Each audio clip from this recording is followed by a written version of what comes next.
கடலோசை 90.4 FM கேட்டுருக்கீங்க. நான் கௌஷி. இன்னைக்கு நம்ம அன்றாட வாழ்வில் அறிவியல் நிகழ்ச்சியின் புதிய அத்தியாயத்துல எதை பத்தி பேச போறோம் தெரியுமா? நம்மளை சுத்தி இருக்கிற சுற்றுச்சூழலுக்கு ஏத்தாப்புல நம்ம எப்படி வாழ பழகிக்கிறோம் இல்லையா? நாம மட்டும் இல்ல, தாவரங்களும் விலங்குகளும் கூட அது எந்தெந்த சுற்றுச்சூழல்ல வாழுதோ அதுக்கு ஏத்த மாதிரி தங்களை தகவமைச்சுக்கிட்டு வாழுது அப்படின்னு சொல்லலாம். இன்னைக்கு இந்த அத்தியாயத்துல சுதா இயற்கையில இந்த தகவமைப்புகள் எப்படி நடக்குதுன்றத பத்தி தெரிஞ்சுக்க போறா. வாங்க நம்மளும் கேட்டு தெரிஞ்சுக்கலாம். ஸ்போக்கன் டியூட்டோரியல் ஐஐடி பாம்பே வழங்கும் அன்றாட வாழ்வில் அறிவியல். வானொலி தொடர் நம்ம கடலோசை FM 90.4 சமுதாய வானொலியில். அம்மா, இந்த ஏரியை சுத்தி போட்டிருக்காங்கல்ல இந்த புது நடப்பாதை, இது பார்க்கவே ரொம்ப நல்லா இருக்குமா. இந்த பாதை முடிகிற இடத்துல ஒரு விளையாட்டு பூங்காவும் கட்டிருக்காங்க. எனக்கு அங்க போய் விளையாடணும்னு ரொம்ப ஆசையா இருக்குமா.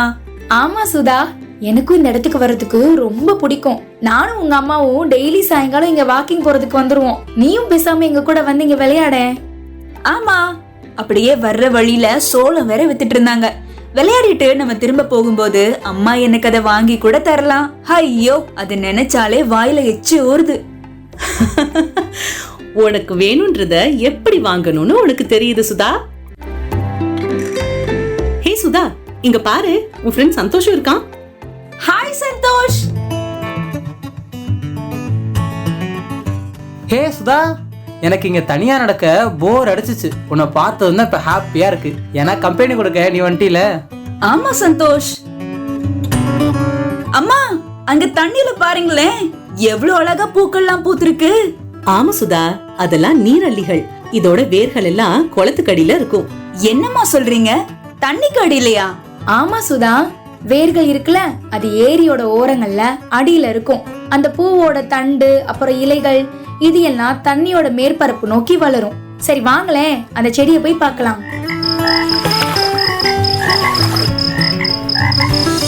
சுதா, அந்த செடியை கொஞ்சம் நகர்த்தி பாரு.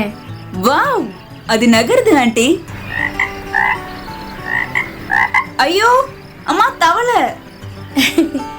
பயப்படாத சுதா, அதுதான் அதுக்கு வீடு. தண்ணிக்குள்ள பாரு எவ்வளவு மீன்கள் இருக்குதுன்னு. வாவ் ஆண்டி, இத பார்க்கவே செம்மையா இருக்கு. சுதா, அந்த நீரள்ளியோட இலைய பாரு, அதோட இலையில துளி துளியா குமிழ் மாதிரி இருக்குல்ல. பரவாயில்லையே சந்தோஷ், நல்லா கவனிச்சிருக்கிற. இந்த இலைகளுக்கு மேல ஒரு மெழுகு மாதிரியான கோட்டிங் இருக்கும். அது என்ன பண்ணும் தெரியுமா? இந்த இலைகளை தண்ணியில அழுக விடாம பாத்துக்கும்.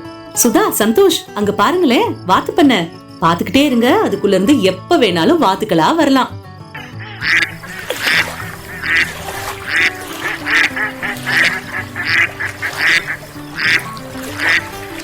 அம்மா, வாத்துங்கள்லாம் வெளியில வந்துருச்சுங்க. அத பாருங்களேன், பார்க்கவே எவ்வளவு அழகா இருக்கு. ஆனா அதுங்கெல்லாம் எப்படிமா தண்ணியில நீந்துது?